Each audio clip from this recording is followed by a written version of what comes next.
Am I the a-hole for not helping my brother and my ex with the kid they had together and telling my parents to step up if help is deserved? I, 25 male, was dating Jade, 24 female, for 4 years. We broke up several months ago when I found out she'd been sleeping with my brother Tommy, 24 male, for months or maybe even years. Heck, maybe they were secretly cheating since the start. I don't even know anymore. Jade and I lived together, and I thought we were expecting a baby together. Then I walked in on them. I didn't catch them in the middle of it or even in bed, but it looked intimate and way too comfortable. They told me I was imagining things, and I said I didn't believe them. Tommy said he'd never do me like that we're brothers and we're there for each other. BS like that.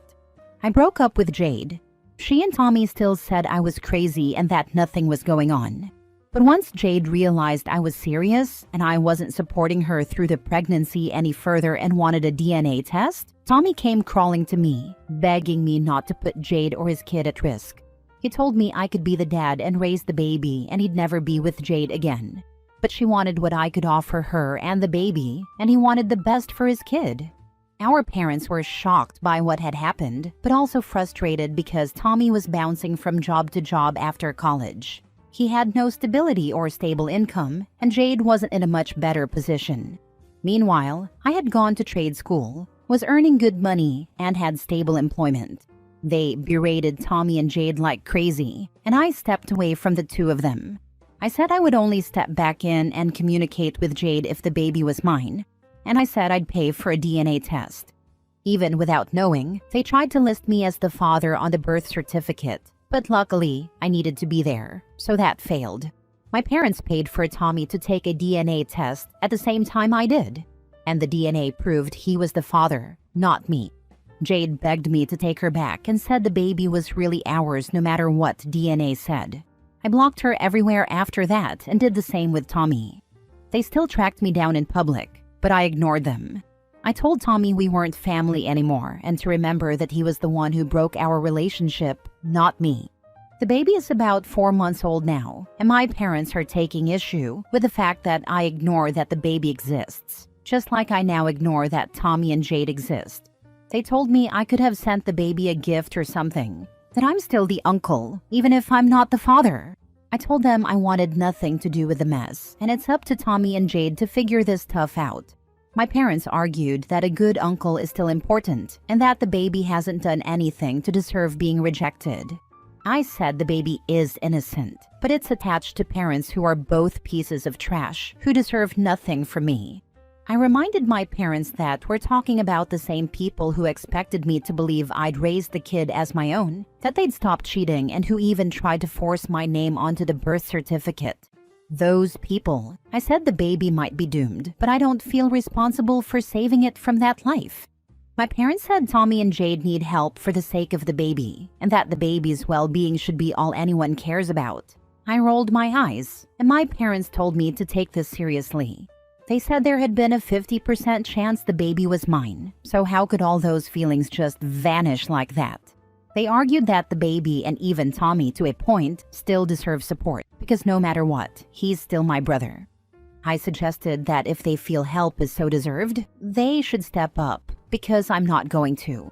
They said I was breaking their hearts and Tommy's heart, and one day I'd break the baby's heart too, and that I should think about the bigger picture.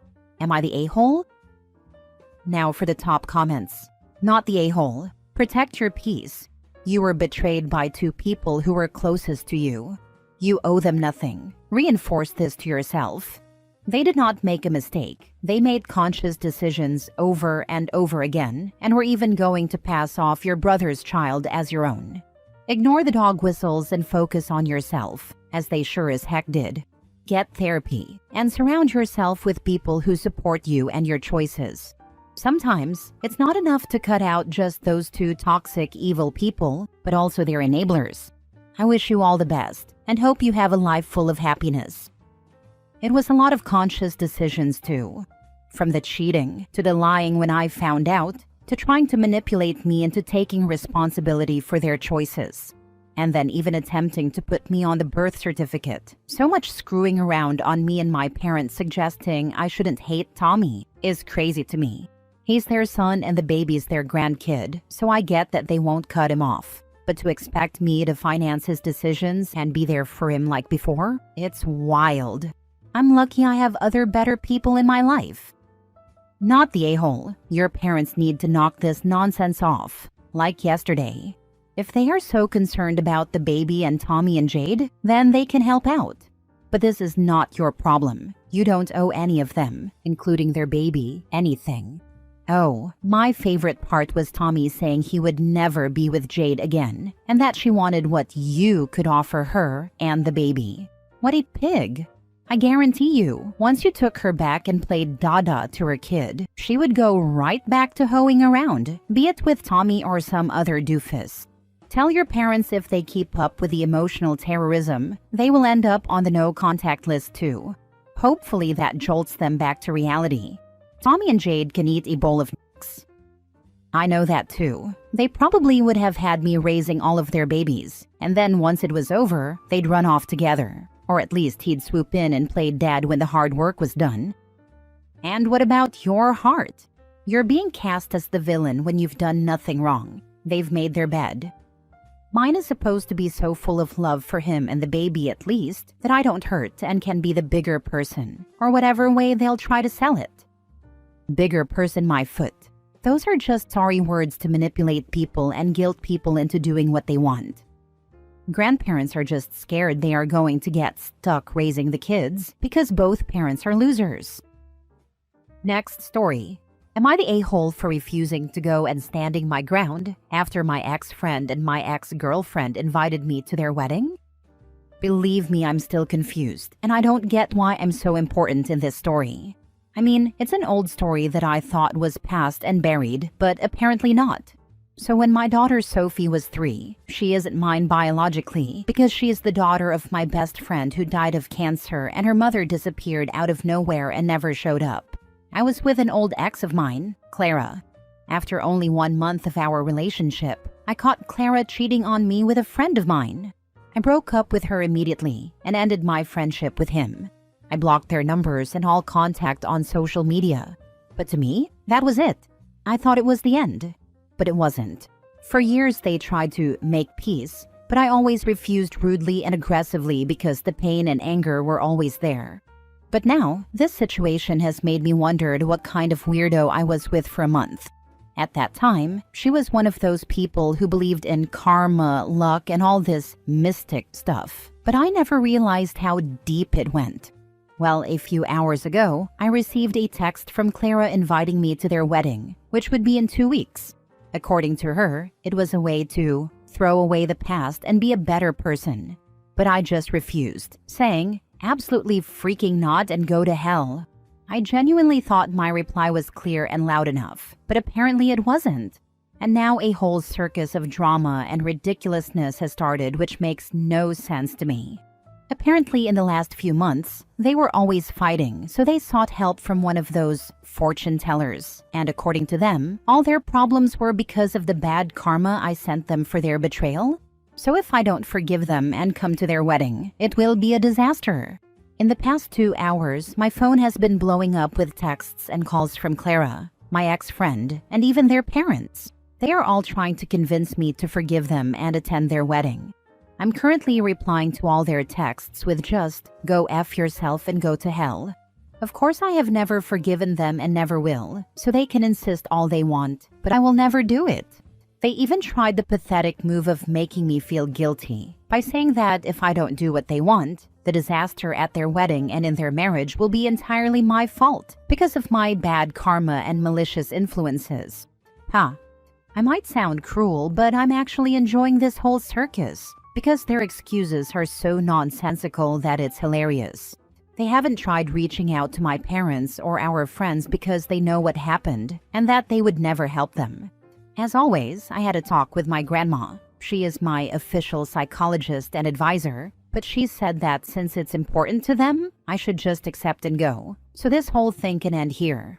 According to her, I should fake forgiveness but go to the wedding anyway, so this pathetic story can end. But I don't know.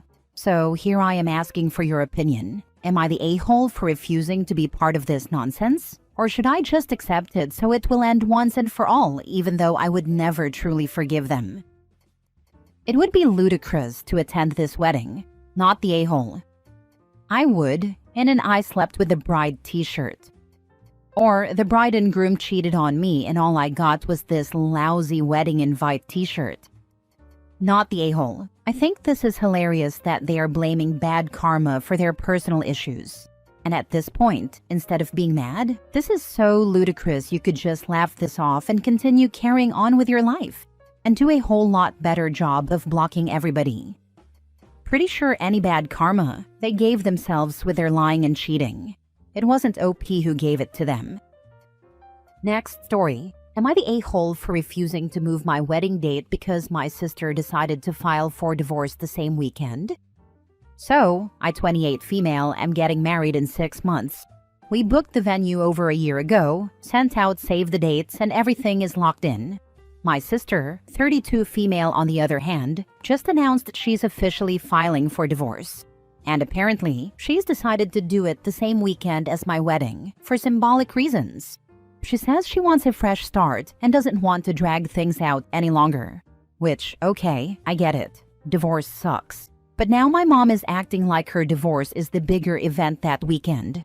She literally told me I should consider rescheduling so the family can be there for both of us. I was like, are you serious? My wedding has been planned forever. This is not some casual dinner reservation I can just move around. My sister could file her divorce papers anytime, but chose this weekend because it felt right for her. I told her she was being selfish and making my wedding about her, and now she's crying to my mom about how I don't support her.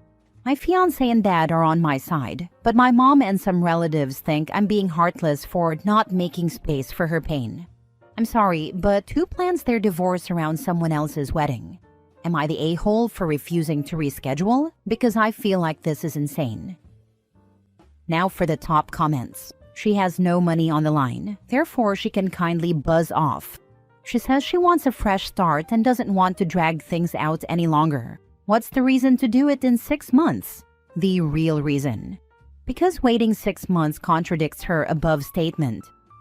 Right? If she didn't want to drag it out, she would be filing this weekend, not waiting 6 months until OP's wedding day. Where in the world are courthouses even open on weekends? Also, most likely she isn't going to be filing anything. She's going to go to her lawyer, sign some stuff, and her lawyer's legal assistant will file the paperwork. Does she think she's going to dress up, go to the courthouse, and declare her divorce like Michael Scott's bankruptcy? Not the a-hole. Sis did this on purpose. I'd tell her I have no intentions of rescheduling my wedding, and once you've decided you're getting a divorce, who waits 6 months? This is all deliberate. I'd be uninviting the heck out of sister. She's going to go around the entire wedding looking for sympathy and babbling on about her divorce. What a bee, going to assume her soon-to-be ex is sick of her crap too. Honestly, since she's pulling this stupid waiting game to have her divorce on literally the same weekend as OP's wedding for symbolic reasons, I would uninvite her too. What's the symbolism here? That OP can't be happy and get married because her sister's marriage failed? What a self-absorbed twit of his sister, and the mom is a horrid enabler. OP, please don't change your wedding date. I'm sorry your sister is getting divorced, but you don't need to put your life on hold for her. She can do it literally any other weekend. She just wants to steal attention and wallow in self-pity, as well as use ruining your day to make herself feel better. She and your mother should be ashamed of themselves, especially for acting like rescheduling a wedding is so easy, or somehow cheap or free, in this economy. They both need to grow up, not the a-hole. Last story. Am I the a-hole for ditching my girlfriend at a restaurant, which contributed to her failing her probationary period at work? I, 27 male, have been in a relationship with my girlfriend, Cindy, 26 female, since university. Last September, Cindy's company went under. She took this hard because she loved her workplace, loved her colleagues, and loved her boss. Unfortunately, they just weren't making much money, so the plug was pulled. When Cindy came home and delivered the news to me, I asked if she wanted me to introduce her to my boss. Having the same major, we work in the same field, and my company is almost always hiring. Cindy said yes, and I texted my boss on the spot. After delivering her CV to him and a short interview process, she was hired in a 3-month probationary position. I was really excited to be working with Cindy. We could save money on gas by carpooling, spend more time together, and have lunch together too. Unfortunately, things did not pan out. To be frank, Cindy was a horrible employee. She showed up to the office 15 to 20 minutes late virtually every day. I had to give up on carpooling with her because I have a morning meeting, and I need to get to work 15 minutes early every day. Cindy's favorite activity at work was opening up a blank Google Doc and looking at her phone under her desk. The hour we get for lunch was often an hour and a half for Cindy, and she really accomplished nothing in her time there. This continued for 3 months. Last Monday was a rare occasion when Cindy was actually ready on time to go to work together. Perhaps this was because of my gentle urging for her to get her act together, or perhaps it was because her probationary period was ending soon, but we were able to carpool. We went out to lunch together, and Cindy ate way too slowly. I was looking at the clock and encouraging her to get a move on, but at the end of the meal, right when we had to leave to make it back on time, Cindy decided she wanted another refill of her soda.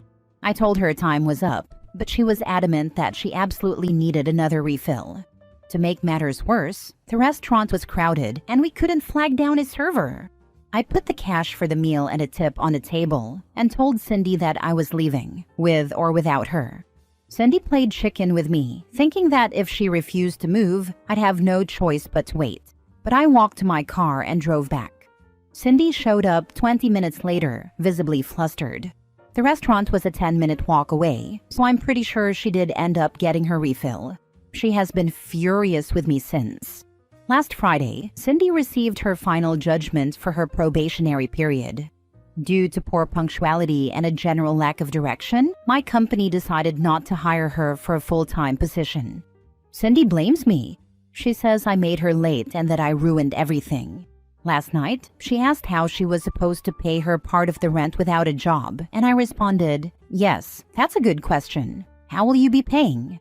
This threw oil on the proverbial fire, and now she doesn't even want to fight about it anymore.